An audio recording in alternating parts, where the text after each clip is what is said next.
It's a long process. To think she does this for like 1 billion shirts? Yeah, it's a long process, but hey, I love what I do, so it's a passion.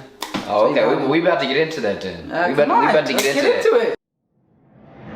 Welcome to Season 2, Episode 3 of the Root of Everything podcast. Today we're interviewing a close friend, Miss Jess, for the culture. We'll be going through her daily process and doing a little interview at the end. Hey, one, you ain't even have to do it like that, man. Hey, yo, shout out to Jamar, too, man. Root of everything. Huncho. You know it's my time, yeah, I'm on my grind, you know that it never stop. I'm stacking it up like it's Legos, but this not no Legos, I'm on the block. Riding around my town, vision so profound, I'm cool with you hating now. If you put in work, you gon' see it working, all you gon' see is the greatest now. The root of everything, we get to the root of everything. The root of everything, we get to the root of everything. Riding around my town, vision so profound, I'm cool with you hating now. If you put in work, you gon' see it working, all you gon' see is the greatest now.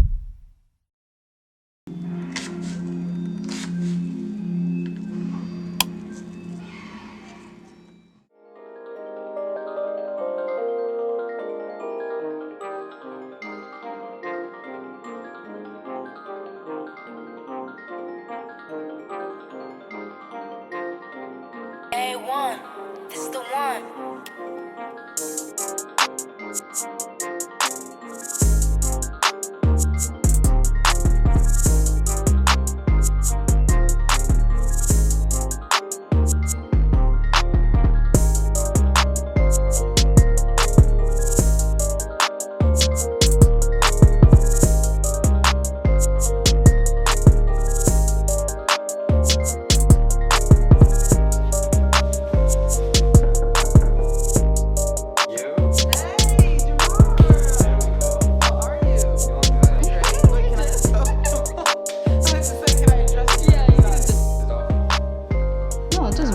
Go ahead.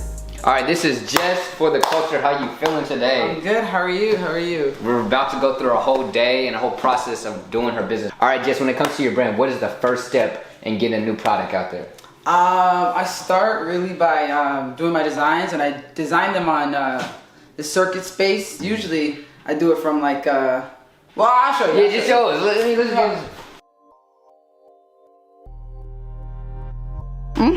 So here's my room.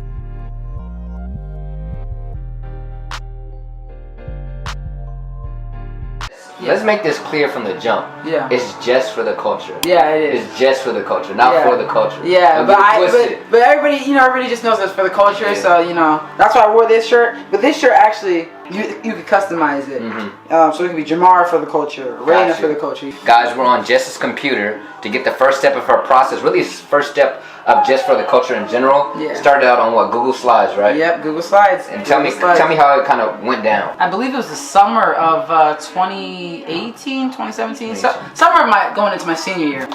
So, and I didn't have any I couldn't pay for like, any actual design space or anything. So I looked up on Google like, images of shirts or like, something like that. And I copied and pasted it. And then I did the same thing with all the flags I wanted represented. Copy, pasted, shrunk it. It took a while, mind you, to get it to this look one like slide. that. This one slide. Yeah. How long? This took probably like maybe an hour and 30 minutes because I had to look up all the flags I wanted, which one was African, Caribbean, which I wanted in the same order, and then I have some that were like going all about the page, and I had to like copy, send to the back, send to the front. So it took a while. Can we get the OG? Like, do you have it right here? Oh yeah, the shirt. The OG shirt. This is the OG. White and black were the OG. Okay. So this is the first edition. Yeah. That's crazy to see how far you can. Yeah. Let's show the quote on the back. Yes, and the black one too. Here's the black and white. The black and white. First edition. It's all raggedy like it is. Because it's been like a minute. Yeah. And so you just went on and on with, let me see how many designs. Oh yeah, multiple designs. But let's transition. What's the next step? You put it down here, you get the shirt, copy and paste it. Yeah. And then you put it on there, you got your flags on there. And how I presented it to everybody was I made a slide for my club on the very first meeting. And this is how I showed them, like I started off the meeting telling them like, hey, this is what the year's gonna be about. This is what I want to do. Okay, so it started out in the African American Heritage Club. Yes, it did. So what was your position in this club? I was the president. Was it a fundraiser for the club, or just like, this is Jess? No, this was it was something that I wanted to do to show like these people in the school, the people in the club, people in the world, everyone who was going to come to Bishop Bar who, you know, wanted to be a part of the club or, you know, feel like they were included. That like, if you want to be part of this club, you know, we're not just a club. We're not just a name. You know, we're a group of unique, diverse, you know, individuals who are trying to make a difference. And the number one thing that I had to do was the Pan-African flag. Okay. Right here. But this is the red, you know, red for the blood that we shed, black for the color of our skin, and green for the land that we fought for. If you don't know where you come from and you want a flag to represent, that's the flag for you, Pan-African flag. Got you. Can't let anyone feel left out. Got you. That's beautiful. And so now we're going to kind of transition into the next step. But one thing I want to do real quick is just display like how much for the culture is for Jess. Like some people have their business and they do it, you know, maybe it's not for the right reason. Side hustle, you know. Side hustle. But this like passion. This is passion. Your room is just for the culture. Yeah, just talking about my room actually is that Temple T. I thought of it because I was like, okay, well this is a big accomplishment for me, you know, higher education. You know? And it's not like I'm the first one in my family, but you know, my mom didn't go to college, so you know, the 3 girls that she had, they did, and I want to make something of myself, and that was the first step, higher education. And so that Temple T is how I made out of pictures, and those are the pictures of people who've supported me from day one, the people in my life who've impacted me. So the second step in Jess's process, I really wouldn't even call it the second step. It's like the new first step, really. It really is. Yep. Exactly. So you were first doing it, traveling on the Google Slides, but now you have your own creative way to do things. All right, so we're gonna head out to the I think it'd be easier that way because then I'll show you the computer with the cutter and the design maker. All right, as we getting set up in the living room real quick, getting a little comfortable. Yes, sir. We got the circuit maker. And we got the computer to design it real quick. Actual logo, right? You need transfer paper. Wait, are you getting it? Yeah. Oh, shoot. It's in here. But is this a long sleeve? Oh, this is a long sleeve. It's small though. That's right, yeah. Alright, we picked out our black shirt for the design. And now we just gotta finish out designing it real quick. Now we're gonna paste it on. That's it. Let's go.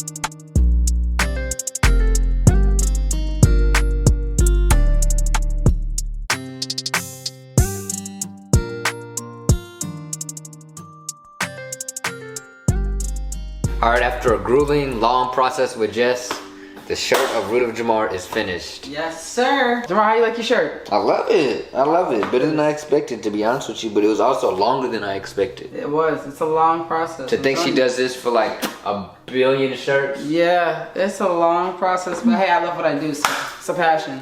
Oh, okay. We about to get into that then. We about to get into it. All right, Jess, after you finish getting your shirt all the way done, you finish all the designing, all the making, all the pressing, everything, and you know, I don't even want to go into all of it. What do you do next to sell the product? So then, you know, I take my photos, upload it to Instagram, and take a poll. And be like, all right, guys, here's my newest design. So before you even like start mass making it, you just say what you like with the design. Exactly. Get everyone's feel for it. If it's it won't do so well, then because that's our customers. Those are the people essentially that are gonna buy it. They know what they want. They know what they like. They're gonna show it to their friends. If they buy it, then their friends are gonna want it too. If not, then scratch it. And after that, you know, and then I order it or I get it made. What I do is then I DM people. When I tell you I DM people, I DM everybody. I don't care who you are, old, young, black, white. Everybody. I want to educate everybody. I want to get it out there. So. Got you. And so then after that, it just, you know, you get the orders out there to them, whether it's pickup or how do you do that? Both, to be honest. You know. All right. So that's how Just for the Culture goes through their entire process to getting their product to you. So now let's get into the, you know, the story in a second when we get into the real podcast. All right. Welcome to season 2 and episode 3 of the Root of Everything podcast. Today, I'm super excited to have a close friend, a great individual, Miss Jess for the Culture. How you doing, Jess? I'm good, Jamar. How are you? That is such a Jess start of the podcast. It is. But I'm so glad to have you on here and to speak about, just the passionate individual you are and what you do on a daily basis. So I like to start off the podcast with something to really set the shape up for the rest of the podcast. Because how are we going to ask these questions if we don't know what is your passion and what do you think your definition of success is? My definition of success. Wow, you just running in with the questions. Okay.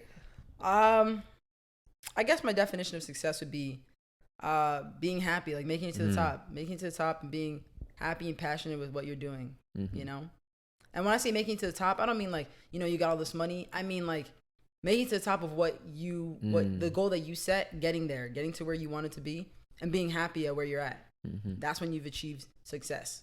And what's the passion? What is Jess's passion? And don't say something that people think is your passion. Be as detailed or unique about what your passion is.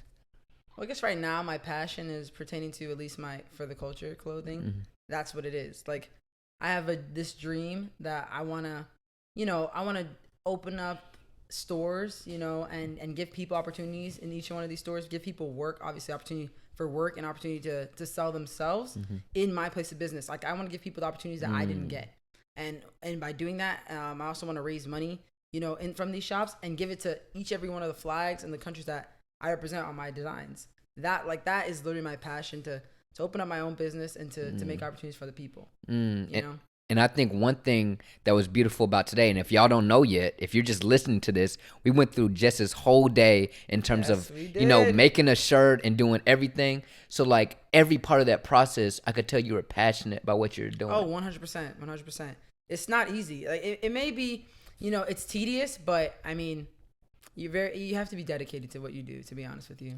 Definitely. And the thing for me and what I love to display when I do it is I tend to not be as happy as the other person. I tend to be like, dang, I have to cut out this little piece for the blue part on the Just for the Culture. I have to do this. Like that's where it shows like if you don't really love what you're doing, how are you going to do this for the rest of your life? Which is why I said when you achieve success, you got to be happy at what you're at. You got to be happy with what you're doing.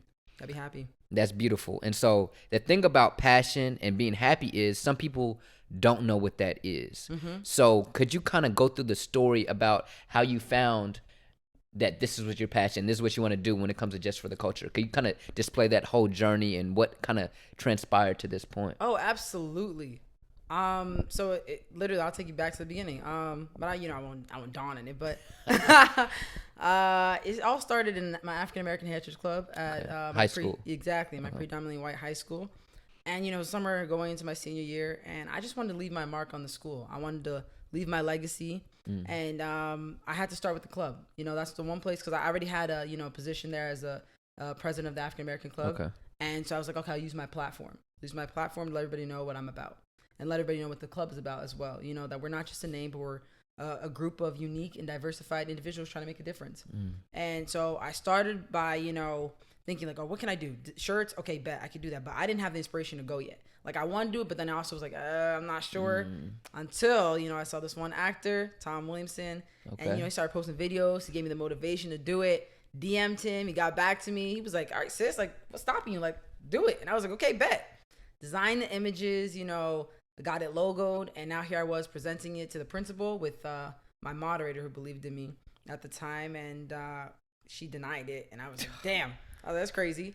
And it was because it had originally the image had a fist for a little black powder fist. Okay. Yeah, and she thought it was offensive, and that it meant we were trying to fight, but it was just symbol of black pride. And so when that got denied, I got so much, I got discouraged, to be honest with you. I wasn't gonna do it anymore. But the actor I was telling you about, he was like, "What's stopping you from doing it again? Like you did it once, just do it again." So that's what I did. I except this time I was like, I'm gonna take the input of people in the club and let them know what really happened and that I'm still gonna be working for y'all because I want y'all to be heard.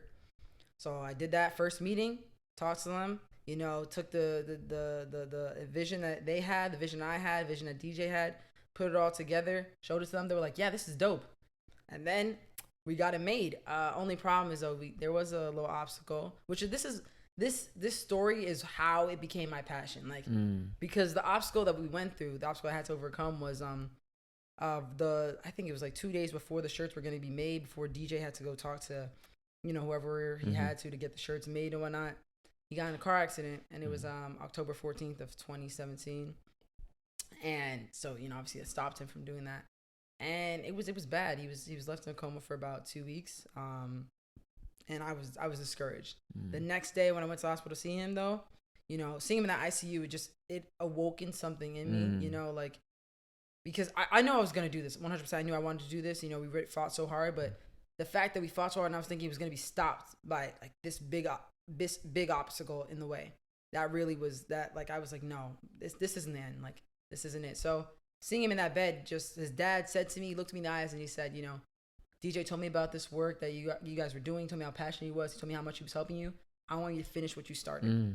And I was like, bet. That's all I needed. This what seemed to be a bump in the road turned into a mission accomplished. So what I did was, you know, I took orders, I raised money, I emailed the guy that he was looking for, I found him, you know, and I got it done. And, you know, I sold it to the members of my school. And then that story that I just told you, I actually had to write a story to get into Temple and, you know, an essay. And that's what I used. And originally it was a bump in the road and I was stuck with it. I was like, what should I do? What should I do? I don't understand. And then it became mission accomplished once I figured out how to do everything. I did my senior year. You know, he you know, woke up on October 27th is when he opened his eyes. It's funny, October 27th when the shirt got delivered. Wow. October 27th is 10/27, and that's Mark 10/27 is what we use to pray for him to come out of the coma. And it's the Bible verse, Mark 10/27, that says, with God all things are possible. And that's now for the culture day, because 10/27 really is close to my heart. It really is. Wow. And that's how it became my passion, because I used that story to get into Temple. And then I sold my shirts there. And originally when I was coming to Temple, business is my minor right now. And, you know, like, I'm in the Fox School of Business because of what I do.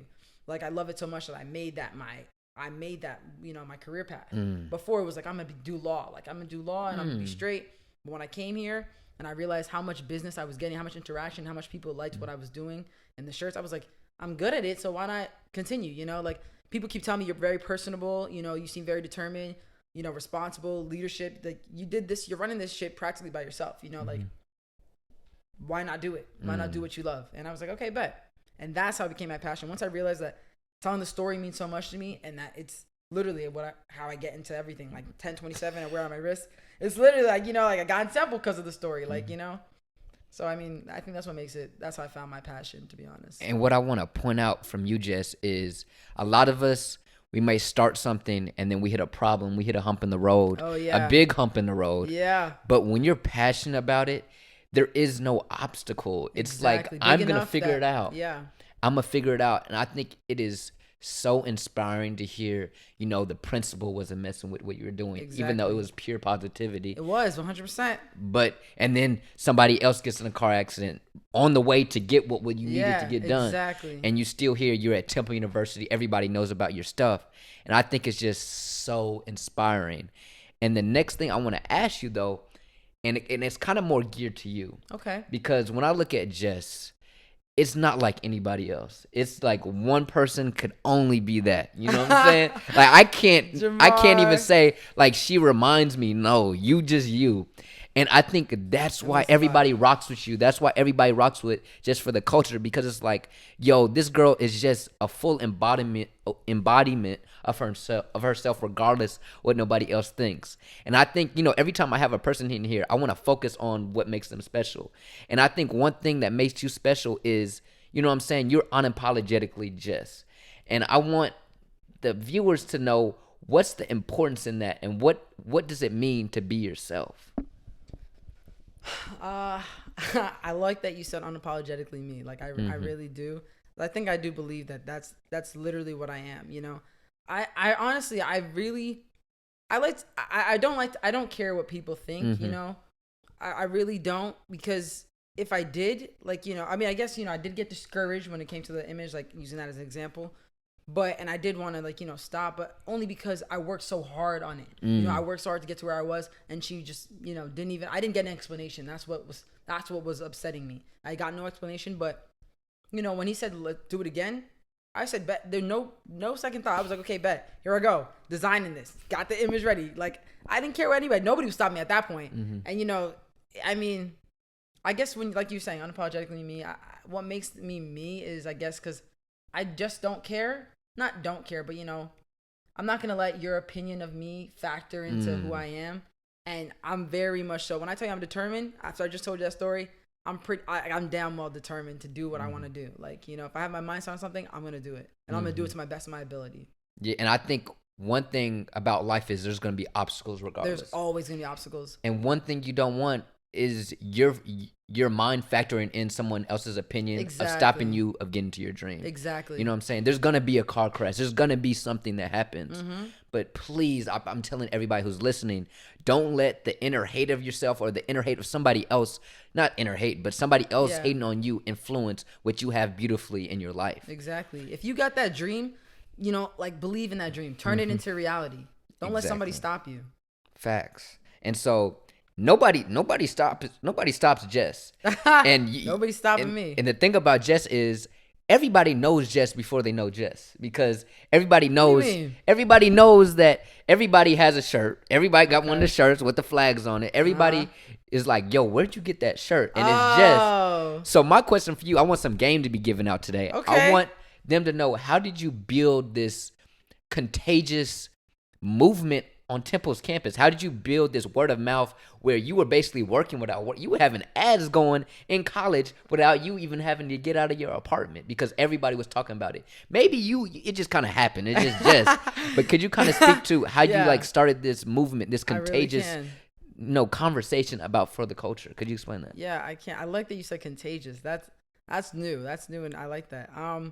Honestly, when I was coming into Temple, you know how you have those Facebook group chats, you know, like the class of 2022, you know. Of course. So there was a people like talking about like, oh, add me on Snapchat, and there was a black group chat. I was like, all right, you know, I'm gonna be a part of that. Hello, you know, I was like, this is gonna be the closest thing to HBCU I can get to. So here we go. And I was in that group chat, and I said, hey guys, like, you know, I'm selling like for the culture shirts, you know, they look like this. There's for this, you know. And you had some people that were just looking at like, oh, okay, like, but I made sure I sent pictures in that. You may not have the money now, or you may not want to look at it, but I'm very persistent. I bring it up in a week. Hey, y'all still want this? No? Okay, whatever, you know. And that was how I started one. I started getting people to buy it. Some people would hit me up like, oh, I'll get it in like 2 weeks, or I'll get it in like 3 weeks, or I'll get it when I get some money. And the thing is, I'll always be like, if you tell me like you want it and you'll get it in 2 weeks when you get your paycheck, I'll be like, okay, bet. I'll send it to you like in 2 weeks. No, not even 2 weeks. I'll send it to you next week when you get your paycheck. You really want it? You can send it when you get your paycheck. Just pay for it then. For it then. And that's how I started one.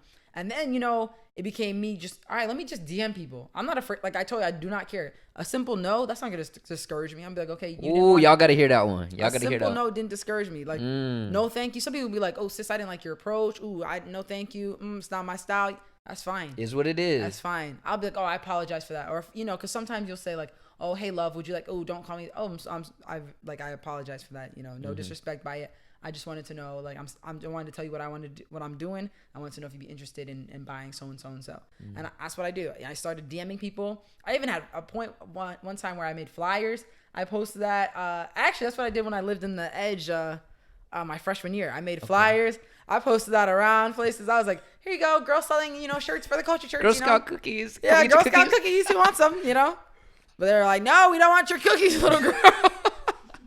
Sorry. Anyway, but yeah, no, I did things like that. You know, I tried to get out. The guy I was telling you about who inspired me to start it, Tom Williamson. He actually, you know, he not bought one. I gave him one actually for free because I was like, you were the inspiration behind it. I gave it to him when he posted it. I had people that were coming to me like, oh, I want this, that, there. Now I know that people who seen him wear it, he had I don't know, like maybe 500K at that point. So like people seeing him, you know, so they were like, okay, yeah, I want this. And then like I told you when I was DMing people randomly, how I don't care. I came across, cause I have a Dwayne Wade's son wearing his girlfriend. Zaire Wade, yep. Yeah, Zaire and Janelle. And Janelle's a sweetheart. Oh my goodness. I DM'd her talking about it, you know, and when I tell you this girl, like she could have been like, no sis, like I don't want your stuff, you know. She was. Wait, you cold DM'd her? Yeah. She got the. Like I tell you, I don't even remember how I found sis. Like it was, I told you, I DM random people. I see friend of a friend, cousin of a cousin, brother of this. I'll even, your mom, your dad, your sister, everybody. Everybody getting it. The thing is, I didn't even, it wasn't that, I knew Zaire was, Zaire was her boyfriend. I went to her. And then later on, she's like, my boyfriend might want one. And I was just like, okay. happens to be. And I was like, your boyfriend? I found out, she was like, you didn't know that? I was like, sis, listen, I was not paying attention to that, but I'm glad that, he has it. And because when that picture, I posted it, more people started, okay, now I'll get your shirt. Now I'll get this. Once they see, and that's the thing though. I wish you took a chance on me before seeing that someone with a bigger fan base or, had it. That's why you want to buy it now. But it is what it is. And I think what's cool about, the DMs, the just brutally just going up to people shows when you're doing something you love and you're that committed, you got to relinquish all that, all that scaredness, all that fear. It's going to be there. All that fear has to go away. It's going to be there. It's going to be there. But, you just got to do what you got to do because you genuinely love what you're doing and you're committed to it. There's a lot of things in life that we really want, but we don't want it enough, so we're not going to relinquish that fear. Exactly. You said bump it, I'm going all in. But I think that's partially that's just you. Yeah. But the other part about that I want to talk to you about is the harsh reality of being a black woman and a business owner. Oh, wow. And when it comes to somebody taking you serious and just reciprocating the value you already gave to them for your brand. Could you kind of speak on that? Oh, absolutely. I'm telling you, I've started this because I told you that the African American Club was taken as a joke. I didn't want to be seen as a joke. That's one thing that I'm not. My mama didn't raise no fool. I'm going to let you know this right now. But to be viewed, I forget who said this famous quote about, the most disrespected, neglected, unprotected woman, is the black woman, person in America's black woman. And it's so true. It's very much so true because when, I recently did a pop-up shop with my friend Mildred, and, she started her own business. And I seen the obstacles that she had to go through as well, but as a black businesswoman too. But in that pop-up shop, when I tell you it was a room full of, her, obviously this was her thing, but she also had other brands come in there to try to sell their things. It was like guys who were running their own brand. People would look at me like, oh, this is you? Oh, wow. Surprising. But if you saw the person next to me that was a guy, you'd be like, oh, wow, that's cool. That's dope. But seeing that it was a black person, a black woman, I should say, that was running it, they were surprised. That a black woman could do something like this. I have people around campus oh, that's your brand? Oh, I didn't know. That's, kind of shocking. Kind of not no way. Diminishing my work, really? No, you couldn't have started this. I would go into Mecca's barbershop. That's also how I try to get my, my clothes out there. Gotta do what you gotta do. Yeah, and I'll have all the guys looking no, she's not selling it. And they won't take you seriously too. They'll try to flirt and, hit on you and all this stuff. And I'll be like, I'm trying to just do my, I'm just trying to sell. There's no flirting I want to do with you. There's no whatever. Strictly business. But they don't see it as that until I make them see it like that. I start telling you my story and I start telling you, how much it means to me. I basically tell you my passion and then you start seeing oh wow, you're no joke. You're serious about what you do. Maybe I'll start taking you serious. But it is very hard. It's very hard to get people to believe and trust in you as a black woman in society. I feel like you have to work twice as hard just to get half as far. I feel it. And I want to say, to everybody, I encourage everybody, and this is something I talk about in season 1, for people to take you seriously, you have to first take yourself seriously. Absolutely, Jamar. Absolutely. And it hurts my heart to hear, as somebody who knows what it feels like to take your brand seriously, that you took, because I know you take it seriously. We just went through your whole day. Oh yeah, come on. You know what I'm saying? So it just hurts my heart, and I would want to support you even more right now because you deserve it so much, Jess. Yeah. And so the last thing I want to ask you is, what would you say to that young kid who's thinking about starting a brand, thinking about starting a business? What would be your number one advice for that girl or that guy who wants to be a business owner? I'm going to tell you right now, don't let fear stop you. Okay. There's two sides you can look at fear. F everything and run, or face everything and rise. I'm telling you, Joshua 1:9 is a quote, a Bible verse that got me through it. Remember that I commanded you to be strong and full of great courage. Do not be afraid nor dismayed, for the Lord your God is with you wherever you go. That's a quote that I learned at a young age that stuck with me. Fear really messes a lot of things up, but listen, if you want to start something, do it. Don't let nobody tell you that you can't do it, okay? Don't let anyone make you be quiet. Go out and do what you love. And honestly, the last thing that I actually want to say on that is that even if you do something and you don't think that you'll be an inspiration, I promise you will be. My favorite quote by Tupac is the one that says, you know, I'm not saying I'm gonna change the world, but I'm saying I'm gonna spark the brain that changes the world. You never know. You can spark the brain that changes the world. Man, Jess, you speaking my language, and I want to tell everybody I'm in my passion right now, hearing somebody passionate talk. It's beautiful. So the last thing I want to say, I just want to say so much. We really appreciate you here at Root of Everything, Jess. You're a full embodiment of a rooted individual, and we hope your business ventures are great for the future. We thank you so much. Thank you so much for having me, Jamar. No problem. We'll see y'all next time. A1, this is the one. You want to work it too, Karen? Yeah. All right, we'll see. I don't know what work you talking about. Last time I said you lost. Oh. Yeah, Jess, thanks, you lost Ray. last time. You lost.